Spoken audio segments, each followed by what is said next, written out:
Greetings and welcome back to another video. My name is Carrie and today I'm going to share with you my top practices for manifesting your best life. Let's get started now.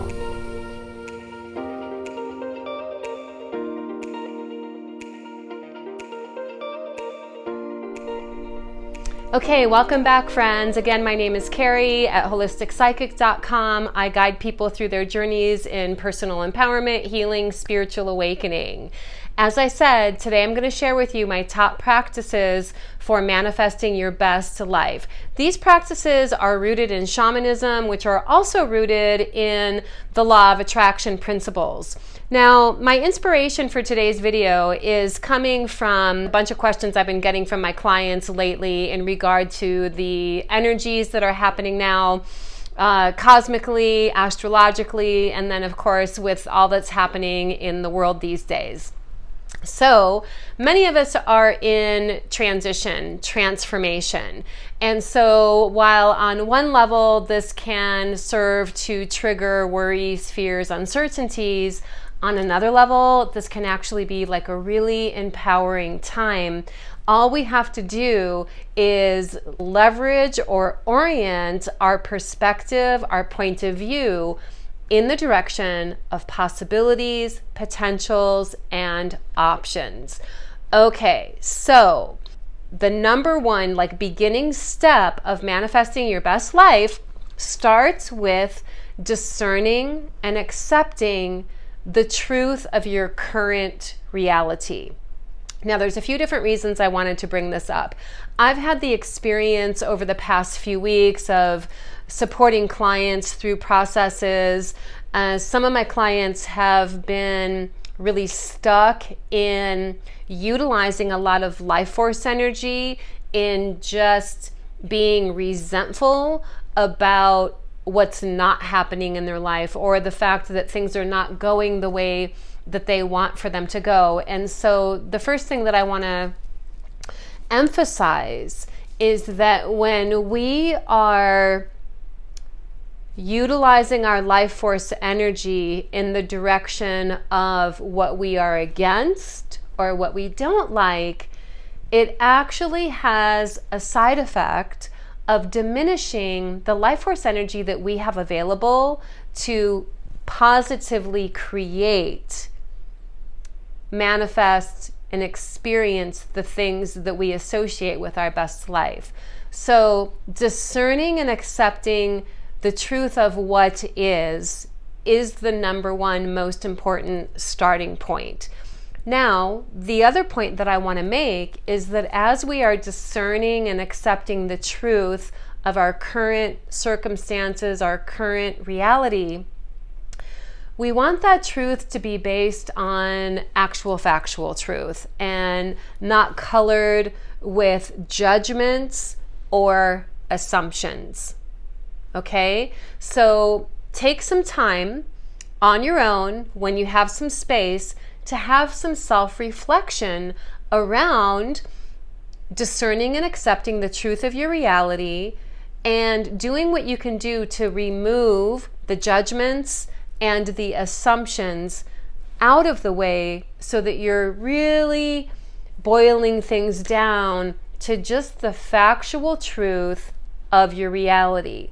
Now, one positive way to utilize any upsetting energies that you might have around what's not manifesting or things that are showing up that you're not preferring, a positive spin on that or a positive use of that would be using what you're not liking about your experiences to give you information about what you do prefer, what you would prefer to be experiencing.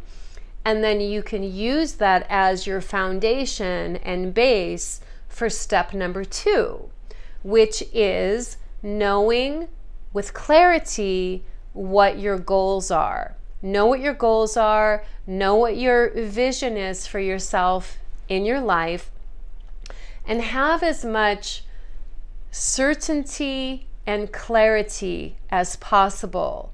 So in this regard, I would recommend utilizing the higher faculty, mental faculty of imagination. Use your imagination. Our imagination is a really powerful tool for shifting energies.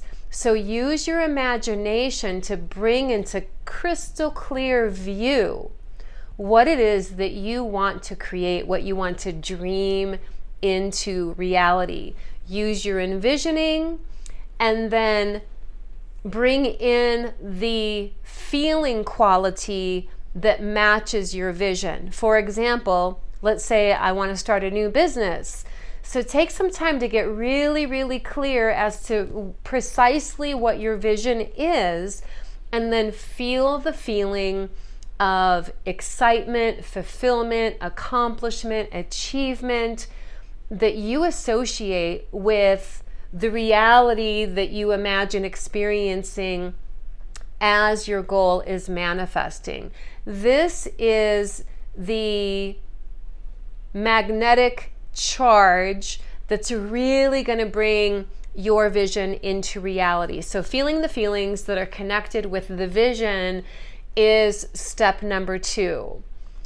Then you want to take your goals, your dreams, your ambitions, and turn them into intentions, clear intentions.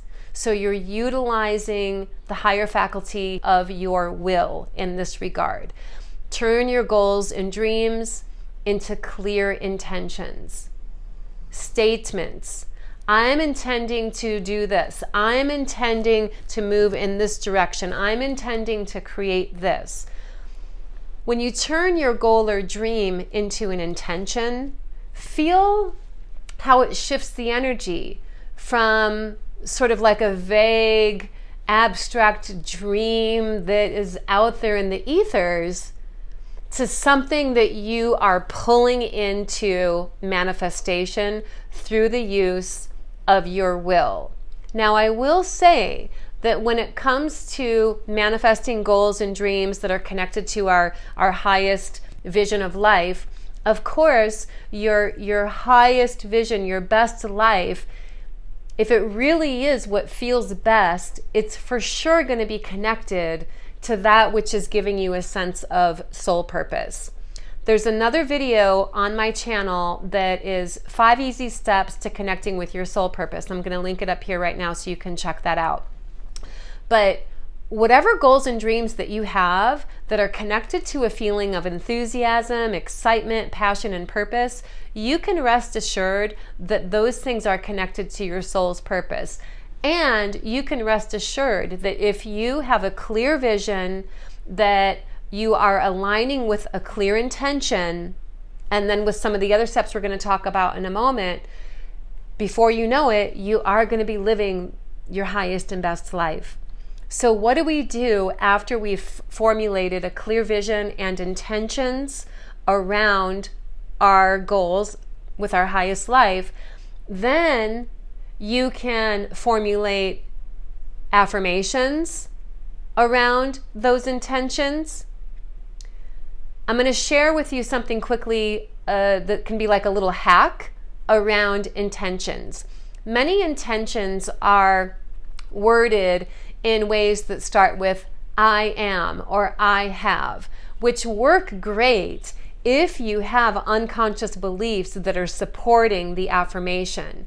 If you don't have an unconscious belief that's supporting the affirmation, or if you have unconscious beliefs that are contrary to the affirmation you're stating, you'll be able to recognize that by a feeling of disbelief or resistance that happens in your body when you say the intention.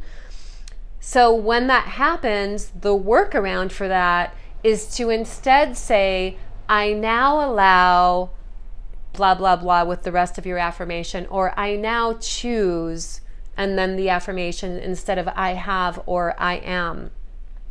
But affirming, establishing a practice of affirmations is actually a really good way, especially if you're wording it in the way that I suggested, that will ultimately upgrade any unconscious belief that you have that had been contrary. So work with affirmations.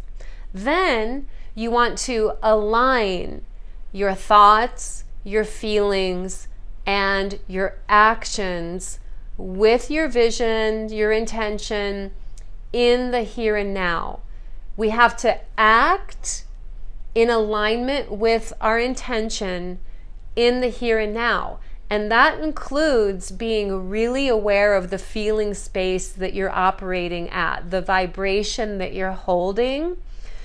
You want to embody and hold the vibration that matches what your intention is as you're taking action in the here and now, allowing the actions that you take to be in alignment with the vibration, the energy of it.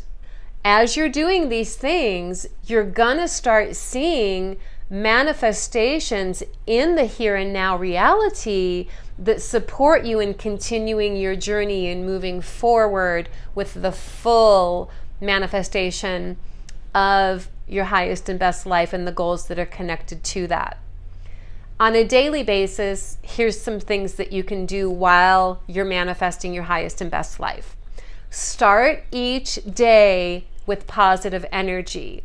So that might look like taking a few minutes to do a morning meditation, shift into your heart space, feel positive feelings that are associated with you living the life of your dream in the here and now. Shift into that energy in the morning and set your intention to move through your day in that energy. The energy that you associate with living your highest and best life. Start each day with shifting into that feeling. All it takes is your imagination, your intention, your will to feel those feelings. Allow the feelings to rise up within you, sense them, feel them. You can even use breathing to inhale, allow the feeling to rise up. Exhale, radiate the essence and energy from you. And then be optimistic. Be optimistic around possibilities, potentials. We do live in a world with unlimited possibilities and potentials available to us. Things manifest based on what we most consistently think, feel, and intend, consciously or unconsciously. So we're just learning how to do it consciously, and we're learning to consciously act in ways that are aligned with the outcomes that we intend and desire.